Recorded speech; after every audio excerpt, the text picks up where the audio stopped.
నేను వెళ్ళను అన్నట్టు మాట్లాడుతుంది. కేరళ తీసుకెళ్తాము, టెంపుల్ కి తీసుకెళ్తాము అని చెప్పి. అంటే ఏంటమ్మా టెంపుల్ దగ్గర ఏమైనా పూజలు ఏమైనా చేస్తారా అమ్మాయికి సంబంధించి? వెళ్ళను అంటే ఇంకెక్కడికి వెళ్తుందమ్మా? ఎక్కడికి వెళ్తుంది?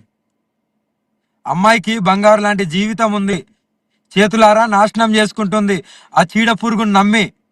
వాళ్ళన్న కూడా మ్యాన్పులేట్ చేస్తే మ్యాన్పులేట్ అయిపోయి వాళ్ళందరూ ఒకటే చోటు ఉన్నారు, ఎక్కడనో లేరు. ఒకే పోలీస్ దగ్గర వాళ్ళు ఉన్నారంటారా? ఫోన్ ట్రాక్ చేయండి, ఫోన్ ట్రాక్ చేసి చూడండి, వాళ్ళందరూ ఒకటే చోటు ఉంటారు. మరి ఎందుకు ఇంత డ్రామా ప్లే చేయాల్సిన అవసరం ఏముంది? మీ నుంచి తీసుకొచ్చేసారు, అయిపోయింది.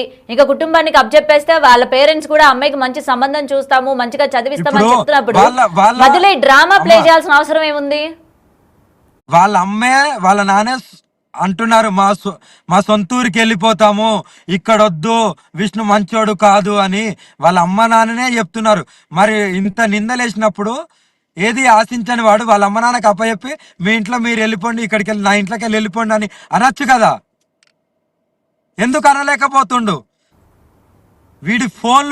వీడి ఫోను బయట పోలీసు వారి ఆధ్వర్యంలో వీడి ఫోన్ అంతా అందులో ఉన్న డేటా మొత్తం బయట ఇస్తే వాడి బండారం, ఇన్ని ఏళ్ళ బండారం మొత్తం బయట పడుతుంది. ఇది నేను తీపిస్తాను కూడా.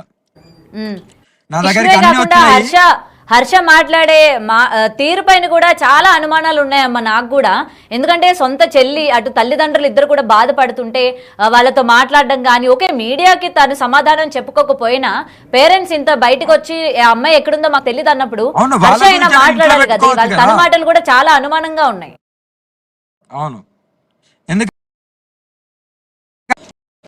తప్పు జరిగిన తర్వాత అప్పుడు మీడియా ముందుకొచ్చి మా చెల్లెకి ఇలా జరిగిందంటే అప్పుడు ఎవరేం చేస్తారు? మీడియా ఏం చేస్తుంది, నేను ఏం చేస్తా, పోలీసు వాళ్ళు ఏం చేస్తారు? ఎవరు ఏం చేయలేకపోతాం. అంత దూరం తేవద్దు కూడా. ఇప్పటికైనా ఆ ఆడపిల్లకి చెప్తున్నాను, కలిసి ఆ తర్వాత ఏం నిర్ణయం తీసుకుంటారో తీసుకోండి. ఫస్ట్ అయితే మీ అమ్మ నాన్న కలవండి. విజయవాడ దాకా వెళ్ళిన వాళ్ళు మళ్ళీ హైదరాబాద్కి ఎందుకు వెళ్ళారు మీరు? అదే కదా ఇప్పుడు ఒక క్వశ్చన్ ఏంటంటే, విజయవాడ తీసుకెళ్తున్నాము, విజయవాడ దగ్గరలో ఉన్నామని చెప్పి ఇప్పుడు మళ్ళీ వీళ్ళు వచ్చి హైదరాబాద్ లో ఉన్నానని చెప్తున్నారు. నిన్న మళ్ళీ ఒక మీడియా ఛానల్ తో మాట్లాడామని చెప్తున్నారు. అంటే ఏంటి ఇదంతా కూడా? ఏ విధంగా తీసుకోవాలి? వీళ్ళు ఏం ఎక్స్పెక్ట్ చేస్తున్నారు? హర్ష ఆడిస్తున్న నాటకమా లేకపోతే విష్ణు ఆడిస్తున్న నాటకమా? ఇది ఏంటి అసలు అర్థం కావట్లేదు. విష్ణు ఆడిస్తున్న నాటకం. విష్ణుతో పాటు హర్షని మ్యానిపులేట్ చేసి ఆయనతో ఆడిస్తుండే. ఎందుకంటే డైరెక్ట్ ఈయన మాట్లాడితే, ఎందుకంటే సొంత ఫ్యామిలీ కాదు, సొంత అన్న కాదు, రిలేషన్ కాదు కాబట్టి సొంత అన్ననే మాట్లాడితే ఇక్కడ కొద్దిగా, ఎందుకంటే సొంత చెల్లె కదా అని. అవును, అందుకనే ఈయన ఆడిస్తుండు, ఆయన ఆడుతుండు. అయితే అమ్మా ఇక్కడ మొత్తం కూడా జనాలకు అర్థం కాదు ఏంటంటే, ఇలా ఒక అమ్మాయిని అడ్డం పెట్టుకొని ఇటు సొంత అన్న కావచ్చు, లేకపోతే అన్న అని చెప్పుకుంటున్న అతను కావచ్చు, ఎందుకు అమ్మాయిని అడ్డం పెట్టుకొని తిరుగుతున్నారు? ఏం ఆశిస్తున్నారు వీళ్ళు? అఘోరి దగ్గర నుంచి ఏమైనా ఆశిస్తున్నారా? లేకపోతే తల్లిదండ్రులకు వీళ్ళు ఏమైనా యాంటీయా? డబ్బులు ఏమైనా ఆశిస్తున్నారా? ఏంటి అన్న దానిపైన ఇప్పటికీ కూడా జనాలకు ఒక క్లారిటీ రావట్లేదు. ఏం చెప్తారు మీరు? అదంతా పోలీసు వాళ్ళు ఆ విష్ణుని గుప్పెట్లో తీసుకొని, నేనైతే నా మీద వచ్చిన ఎలిగేషన్స్ కు, నా మీద చేసిన దానికి అయినా ఆధారాలతో పెట్టాలి. ఉట్టి నోటితోని అక్కడికి ఏదో చేసింది, ఇక్కడికి వెళ్ళి ఇది నన్ను గిచ్చింది, నన్ను గిల్లింది, ఇవన్నీ ఆధారాలు కావాలి, పెట్టాలి. నేను అది ఏందో టెస్ట్ అంటారు కదా, లైంగిక టెస్ట్ కూడా నేను సిద్ధం. డిఎన్ఏ టెస్ట్ దేనికి? అంటే మీరు అమ్మాయిని ఏమైనా చేశారా అన్న దానికా ప్రూఫ్సా? అంతే కదా, వీళ్ళు అన్నారు కదా, నిందలు వేసారు కదా. నేను చెప్తున్నా కదా అమ్మా, నేను లైంగిక టెస్ట్ కూడా సిద్ధంగా ఉన్నాను. నేను వచ్చిన తర్వాత చూపిస్తాను. కానీ విష్ణుని అదుపులో తీసుకోండి, విష్ణు ఫోన్ తీసుకోండి, అన్ని ఆధారాలు బయటపడతాయి. కేవలం విష్ణు హర్షాన్ని కూడా అదుపులోకి తీసుకోమంటారా? హర్షాన్ని కూడా వీళ్ళ ఫోన్లు ట్రాకింగ్ చేసి వీళ్ళ ఎవిడెన్స్ కలెక్ట్ చేయాలి పోలీసులు. కానీ అమ్మ ఇక్కడ ఇప్పటి వరకు జనాలు అయితే మొత్తం ఈ లైవ్ ఎక్స్క్లూజివ్ గా చూస్తున్నారు. అమ్మాయికి ఏం చేయబోతున్నారు, అటు విష్ణు గాని హర్ష గాని ఇద్దరిని కూడా నమ్మడానికి లేదు అన్నట్టు వీళ్ళ మాటల్లో క్లియర్ గా కనిపిస్తుంది. మరి మీరు మొత్తం కూడా విన్నారు కదా, ఆ అమ్మాయిని భద్రంగా అసలు ఎక్కడుంది ఏంటి అని చెప్పి ట్రాప్ చేయడం కానీ, భద్రంగా తన కుటుంబానికి అప్పచెప్పడం కానీ మీ వంతు ప్రయత్నం మీరు ఏమైనా చేయాలనుకుంటున్నారా ఇప్పుడు వీళ్ళ వర్షన్ వినిన తర్వాత? 100% అమ్మా. ఇప్పుడు నేను కూడా నేను నా భక్తులకు చెప్తాను, వాళ్ళు ఎక్కడైనా కనబడతారా చూడండి అని.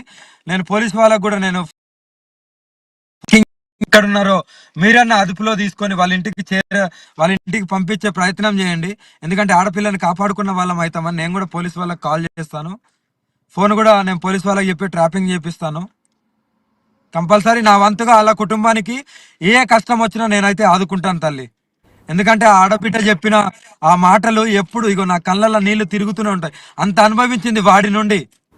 వాడంత అదే నేను అంత కొట్టడం స్టార్టింగ్ నుంచి మీతో అసభ్యకరంగా. మాట్లాడాను అమ్మా కాబట్టి ఎక్కడ కూడా మీరు అధైర్య పడడం కానీ లేకపోతే ఎమోషనల్ అవ్వడం కానీ ఇన్ని నెలల నుంచి నేనైతే చూడలేదు. మీరు అమ్మాయి నుంచి దూరం అయ్యేసరికి మీరు ఒక్కసారిగా కంటతడి పెట్టుకున్నారు.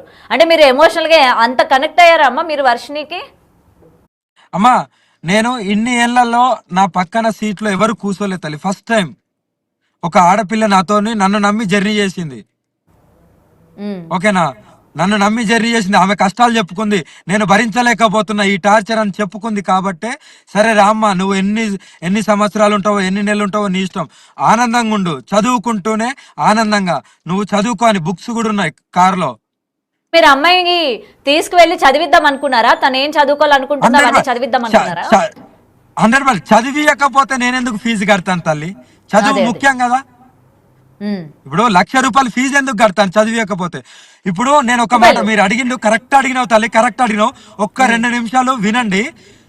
నేను రాజకీయ నాయకులు ఒక పదవి గురించి ఆశిస్తారు, ఒక వ్యాపారవేత్త డబ్బు గురించి ఆశిస్తారు.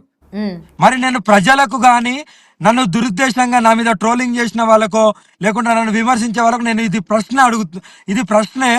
నేను మరి అగు ఆ, నేను ఇంత సాధన చేసి నా శరీరం నా అంగ సైతం త్యాగం చేసిందని, నేను లోక కళ్యాణం గురించి ధర్మ రక్షణం గురించి వచ్చిందని నేను ఏం ఆశించి వచ్చిందని మీరు దీనికి సమాధానం చెప్పండి. ఏం ఆశిస్తున్నా? డబ్బు ఆశిస్తున్నానా?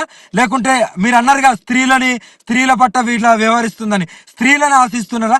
స్త్రీలని ఆశించడానికి నా దగ్గర మొగతత్వం అనేదే లేదు. ఎలా ఆశిస్తాను? అమ్మవారి రూపం కనబడుతుంది, ఎలా ఆశిస్తాను? ఉమ్. కామమే లేదు, ఎలా ఆశిస్తాను? డబ్బు అంటవా, డబ్బు గురించే ఆశించట్లేదు. లేదంటే ఏదైనా పదవి అంటవా, పదవే ఆశించట్లేదు. వ్యాపారం అంటవా, ఏమీ చేయట్లేదు. ఈ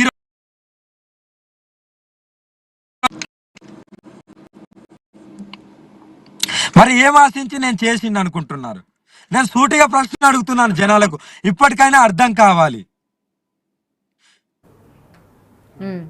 అయితే అమ్మ మొత్తానికి మీరైతే డబ్బులు కట్టాను, అమ్మాయిని మంచి భవిష్యత్తు ఇద్దామని చెప్పి అమ్మాయిని తీసుకొచ్చాను. ఈరోజు ఏదైతే నా మీద అలిగేషన్స్ చేశారో వాటన్నిటికీ విరుద్ధంగానే మనకి విజువల్ రూపంలో కనిపిస్తుంది. ఎవరు అమ్మాయిని వాడుకోవాలనుకున్నారు, ఎవరు అమ్మాయిని వశపరచుకోవాలనుకున్నారు అని మీరు క్లియర్గా చెప్పడం జరుగుతుంది. అమ్మవారి దయ వల్ల మొత్తం కూడా బయటపడుతున్నాయి అని చెప్పి. అంతే, కంపల్సరీ. నేను కాశీలో నేను ఇదే కోరుకున్నా, అమ్మ తప్పు జరుగుతుంది, ఇది బయట నువ్వే పెట్టాలి తండ్రి భైరవ కాళీమాత. నేను దర్శనానికి వెళ్ళినప్పుడు చెప్పిన నెక్స్ట్ డేనే బయటపడుతున్నాయి. అదే తప్పు చేసిన వాళ్ళు 100% బయట పడాల్సిందే. నేను వచ్చిన తర్వాత నేను 100% నా మీద ఏదైతే ఎలిగేషన్ చేపించాడో విష్ణు, ఆయన మీద నేను అదే మంగళగిరిలో నేను కేసు వేస్తాను. ఆయన ఫోన్ ని ట్రాప్ చేపిస్తాను. అవన్నీ డీటెయిల్స్ అన్ని బయట పెట్టాలి. మీరు వారణాసిలో ఉన్నానంటున్నారు, మళ్ళీ మీరు ఇటు రావడానికి 10-15 రోజులు పడుతుంది అంటున్నారు కదా. మరి ఈ లోపు ఒకవేళ ఇప్పటికే అమ్మాయిని కానీ అప్పగించకుండా ఉన్నట్లయితే మరి ఏం చేస్తారు మీరు? ఇంకా 10-15 రోజులు పడుతుంది అంటున్నారు. ఈ కేసు అనేది ఎప్పుడు పెడతారు? మీరు ఎప్పుడు హైదరాబాద్ అలాగే మంగళగిరి ఎప్పుడు వస్తారు ఏంటి? నేను అదే చెప్తున్నా అమ్మ, పోలీస్ వాళ్ళకైతే నేను కాల్ చేస్తాను, కొద్దిగా ట్రాపింగ్ చేయండి. వాళ్ళ ఇంటికి చేర్చిన తర్వాత వాళ్ళ ఇష్టం, వాళ్ళ ఊరికి వెళ్తారా ఎక్కడ వెళ్తారా అనేది. కానీ ఫస్ట్ అయితే వాళ్ళ అమ్మ నాన్న దగ్గరికి చేర్చండి. తర్వాత నన్ను అప్రోచ్ అయితే నేను 100% కాపాడుతాను. వెన్నంటూ అనుక్షణం నేను కాపాడుతూనే ఉంటాను. వాళ్ళ కుటుంబాన్ని కంటికి రెప్పలాగా నేను చూసుకుంటాను. ఎందుకంటే అలా ఆ వయసు అదే స్థితిలో నా తల్లిదండ్రి కూడా ఉన్నారు.